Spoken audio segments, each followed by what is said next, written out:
welcome to my podcast. I begin every podcast with a bowl so that we can connect, find our center, and receive the insight from the podcast.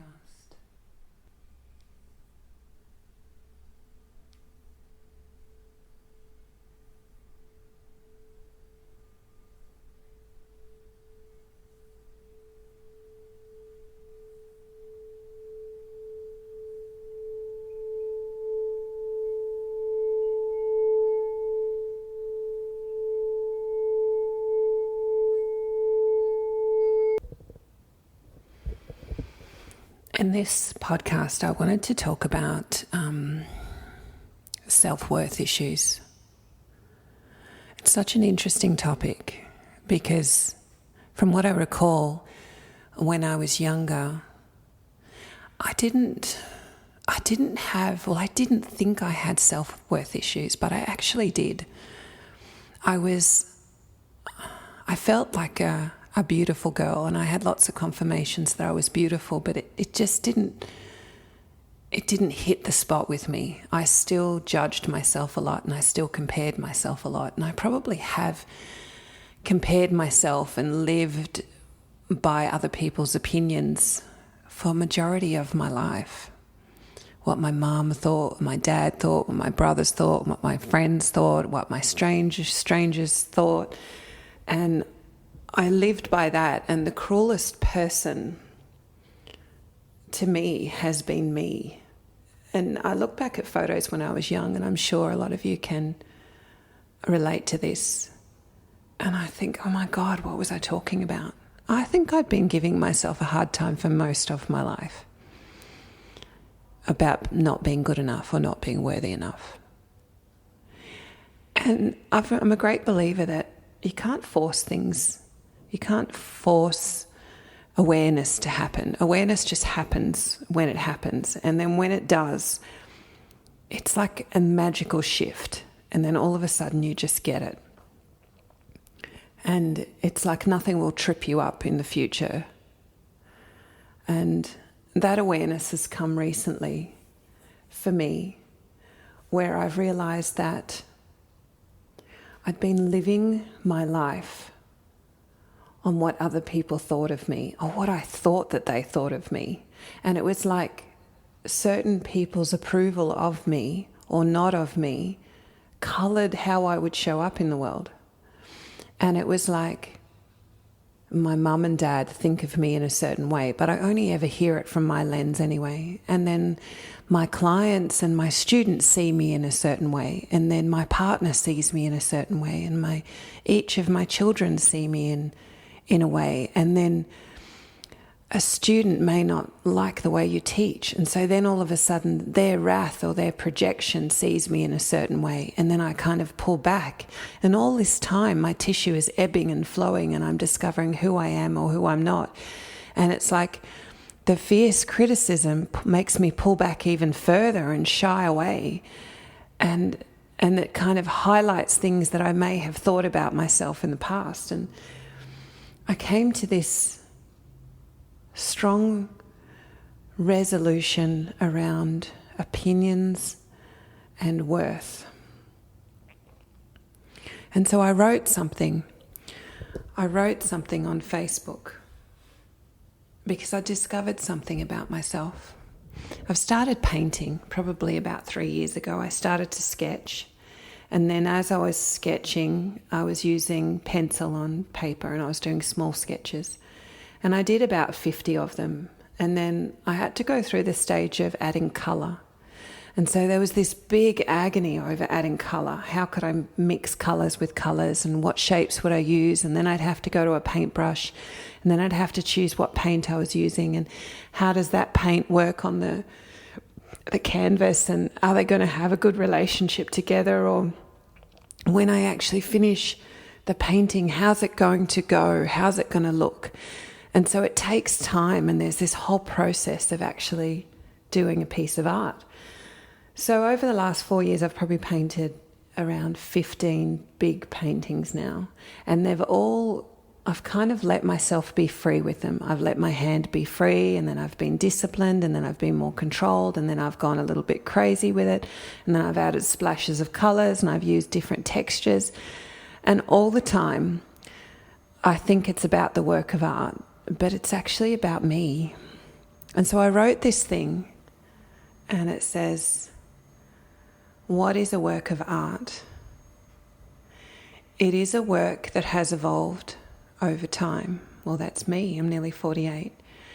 It is a work that has feelings, and I have feelings about everything. They're not just good feelings, they're bad feelings, they're all the feelings.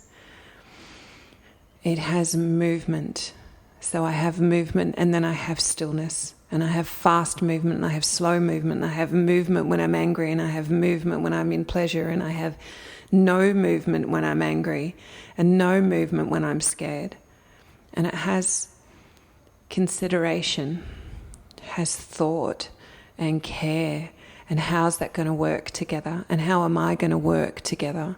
And it has pause and patience and things I like about it, and then things that I don't like about it. And then there's this element of trust. And as I trust, I start to love. And then I feel the painting open just as I see myself open. And then I understand the passion of the colours that mix. And then the painting gives feeling. And then I go on to say, it is something that has taken someone's time to create. So it's taken a long time to create the art. But it's taken a long time to create me, 47 years. I always thought that I could not afford a work of art. So if I think of comparisons, I always thought that I couldn't afford to be that gorgeous girl in the French Riviera with style and the way she'd swing her hips and the jewelry and the colours and the hair and the man and the car and that whole feeling. I didn't think I could afford that. And the art, I thought art was something unobtainable. That to have a piece of art, I mean, because for so long it was pay for food, and then clothes were exciting, but how much can I afford? And then I'd create the story around, oh, well, I can't really afford that, so I'll go to the op shop, or I'll buy material, or I'll make it. It's like the whole desire to have those things, but I can't pay for those things, so I have to create those things. So that kind of pressure made me create. And then I wrote, it was something you only get when you are rich, that you only get the gorgeous guy when you're rich, and you only get the beautiful clothes when you're rich, and you only get the jewelry and the artwork when you're rich. I think I really bought into the story, but it's kind of like the vision of love and beauty and health, and now that I say it out loud, it's like a big advertisement, isn't it? So then I realized that if I created the work of art, I wouldn't have to buy it. I would merely have to become the artist. And it's true. Because with a needle and thread we can sew, and with fabric we can create. And with a canvas and a paintbrush, or even our fingers and the paint, we can paint. We can choose any colour that we want. We can make big colour, small colour, little dots of gold. We can create the art. And then all of a sudden, the art becomes priceless. Or the product is something unique and different that no one has, and then all of a sudden you become the creator. So then I wrote, being the artist is understanding life, all of it. Being the artist takes one through all aspects of life itself. And it does. Because you have to be brave, and you have to trust yourself. And sometimes you think it's really bad and you've just got to press on, and sometimes it's really good and you think, oh, should I add that little bit of extra component? Should I stretch myself some more? What's that going to do? Is it going to make it worse, or is it going to make it better? And then I wrote, oh, what is the end result? A work of art. And that, my friend, is priceless. And the question is, am I talking about the art, or am I talking about me? And then I posted a photo of me that a girlfriend took of me that's like 1960s with light behind me. And I realized that all I ever had to do was love and respect myself. All I had to do was make every little cell and every component of the cell and every atom in my body worth something. I had to make it gold. I had to love my angry. I had to love my jealous. I had to love my anxiety. I had to love my nervous. I had to love my rage. I had to love my passion. I had to love my vulnerability and my sadness. I had to let go of judgment. I had to let go of caring about what others thought if I expressed myself. I had to say no when I needed to say no, and I had to create a boundary when I needed to. When someone told me to shut up, I didn't shut up until I wanted to shut up. And then that other person could have the expression that they needed. And I realized too that it's all of me. It's not just my ego. It's not just me fighting from here or there or trying to win the war. It's coming from a place of wholeness. It's coming from a place of my position in the world, of how I see myself and the worth of who I am. And what's interesting is that it's planted my feet so firmly on the ground where I understand worth. And I understand that my opinion is worth $1 million. My opinion is not 2 cents. It's like I can have 2 cents, or I can pause and I can be that work of art, and then I can say something that's really of value to the situation, really of value to who I'm with, really of value to what I'm delivering. Yeah? And so whether I turn up for my podcast and be real, or whether I turn up with a client, or whether I turn up for the live discussions with Joanne and Gillian, or whether I turn up with my partner or my children or myself, I'm being honest and I'm being real and I'm facing it. I'm facing the world. And so I've learnt to respect myself and not put anyone else's opinion in front of myself. And I can take the feedback and I can feel it and I can go, okay, maybe there's some merit there because I take responsibility for it. But do I change myself completely? Do I shut my mouth? Do I block myself? Do I never express myself again? No. I'm not going to die with these words inside me. And so this is this podcast. It's awakening what's under the silence. It's giving normal people an opportunity to speak, to share what's under their silence, to give them the spaciousness to share and to speak and to be heard. And to really be heard. Yeah? And that leads to acceptance of self.